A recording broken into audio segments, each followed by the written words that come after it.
Guys, welcome to logical study YouTube channel. तो चलिए आज हम मैथ ओलंपिक प्रॉब्लम सॉल्व करने वाले हैं। काफी ट्रिकी क्वेश्चन रहने वाला है। जैसा कि आप देख पा रहे हैं 5 की पावर 5 डिवाइड में 5 की पावर 5 प्लस 5 की पावर 3, इसको सॉल्व करने पर हमें क्या वैल्यू प्राप्त होगी। तो गाइस यहाँ कैलकुलेटर का इस्तेमाल नहीं करना है। विदाउट कैलकुलेटर के हम इस कैलकुलेशन को है ना सेकंडों में सॉल्व कैसे करेंगे। सेम पहले अपना क्वेश्चन लिख लेते हैं। 5 की पावर 5 डिवाइड में 5 की पावर 5 प्लस 5 की पावर 3। अब यहाँ गाइस हमें सबसे पहले क्या करना है ना, पावर को डिस्ट्रीब्यूट करना है। बट पावर को डिस्ट्रीब्यूट है ना किस रूप में करना है वो आपको मालूम होना चाहिए। जैसे आप यदि है ना डिनोमिनेटर की वैल्यू देखोगे तो 5 की पावर 5 प्लस 5 की पावर 3 है।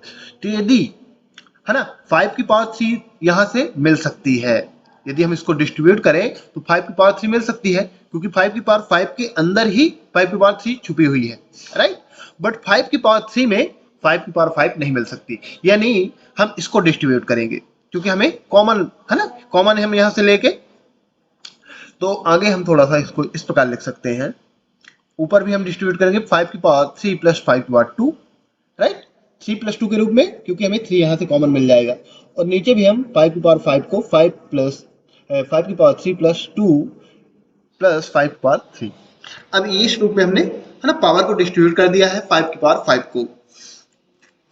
अब हमें एक्सपोनेंशियल फॉर्मूला मालूम है। यदि a की पावर m इंटू ए की पावर n है तो हम इसको क्या लिख सकते हैं, a की पावर m प्लस n।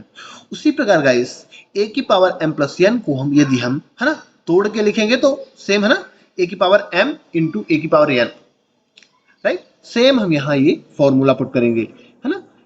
5 की पावर 3 प्लस 2 को हम यदि तोड़ेंगे तो 5 की पावर 3 इंटू 5 की पावर 2 हो जाएगा, राइट। तो अगले स्टेप में हम इसको लिख सकते हैं, ये दोनों जगह हम ये फॉर्मूला पुट करेंगे।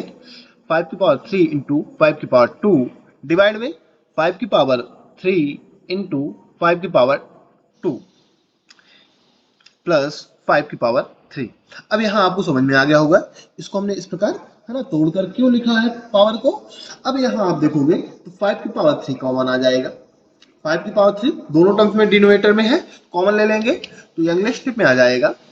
5 की पावर 3 इंटू 5 की पावर 2 डिवाइड में 5 की पावर 3 कॉमन ले लेंगे तो 5 की पावर 3 ब्रैकेट यहाँ बचा 5 की पावर 2 प्लस यहाँ 5 की पावर 3 निकल चुका है कॉमन तो 1 बचा।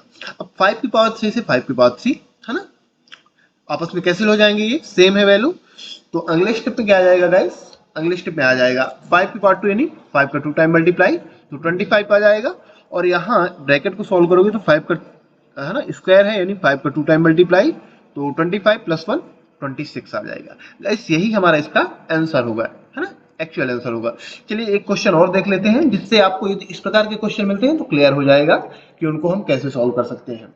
यहाँ दिया है 8 की पावर 7 डिवाइड में 8 की पावर 7 माइनस 8 की पावर 6 इक्वल है ना, ये वैल्यू क्या होगी इसको सॉल्व करने पर। तो यहाँ भी हमें गाइस कैलकुलेटर का इस्तेमाल नहीं करना है, विदाउट कैलकुलेटर के सॉल्व करना है। यहाँ है ना इन दोनों क्वेश्चन में क्या डिफरेंस है, तो डिफरेंस सिर्फ इतना है कि ये यहाँ जो डिनोमिनेटर की वैल्यू थी वो नीचे है ना बीच की जो साइन था प्लस में था, यहाँ माइनस है। सेम रूल हम लगाएंगे सेम है ना, पहले इसको तोड़ेंगे तो नीचे पहले देखना है 8 की पावर 6 है ना, तो कॉमन क्या आना चाहिए 6 आना चाहिए, क्योंकि यहाँ तो 6 नहीं मिल सकता है बट यहाँ 7 नहीं मिल सकता। सेम पहले अपना क्वेश्चन लिख लेते हैं 8 की पावर 7 डिवाइड में 8 की पावर 7 माइनस 8 की पावर 6। चलिए सॉल्व करते हैं तो आपको ऑलरेडी समझ में आ जाएगा। हम इसको तोड़ के लिखेंगे 8 की पावर 6 प्लस 1 के रूप में, राइट। लिख सकते हैं इसको हम इस प्रकार, और यहाँ लिख सकते हैं सेम वही है ना 8 को 7 को लिख सकते हैं 8 की पावर 6 प्लस 1 माइनस 8 की पावर 6 सेम ही। अब यहाँ गाइस फिर से हम यही फॉर्मूला पुट करेंगे। सेम फॉर्मूला क्या है, ए की पावर m इंटू ए की पावर n, राइट। और बेस समान पावर ऐड हो जाती तो ए की पावर m प्लस n।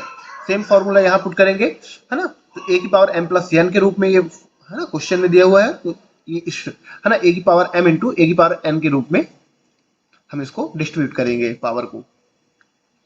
तो ए की पावर 6 इंटू है ना 8 की पावर 6 इंटू 8 है ना, 1 पावर नहीं लिखी जाती। नीचे भी सेम वैल्यू है ना, सेम इसको तोड़ेंगे तो 8 की पावर 6 इंटू 8 माइनस 8 की पावर 6। अब 8 की पावर 6 डिनोमिनेटर में आप देखो कॉमन आ रहा है, दोनों टर्म्स में है ना सेम है, तो 8 की पावर 6 इंटू 8 8 की पावर 6 कॉमन ले लीजिए ब्रैकेट के अंदर बचा 8 माइनस 1। अब 8 की पावर 6 8 की पावर 6 आपस में कैंसिल हो जाएंगे, तो हमारा जो एक्चुअल आंसर है वो क्या आएगा 8, हेलो ओनली 8 ऊपर बचा, डिवाइड में 8 माइनस करोगे 1, है ना, 8 में 1 माइनस कर दीजिए तो आ जाएगा 7। यही गाइस इसका हमारा एक्चुअल आंसर होगा। तो गाइस यदि ऐसे क्वेश्चन मिलते हैं, काफी ट्रिकी क्वेश्चन होते हैं, है ना, कॉम्पिटिटिव एग्जाम में देखने को भी मिलते हैं कई बार, तो आप काफी आसान तरीके से उनको सॉल्व कर सकते हैं विदाउट कैलकुलेटर के।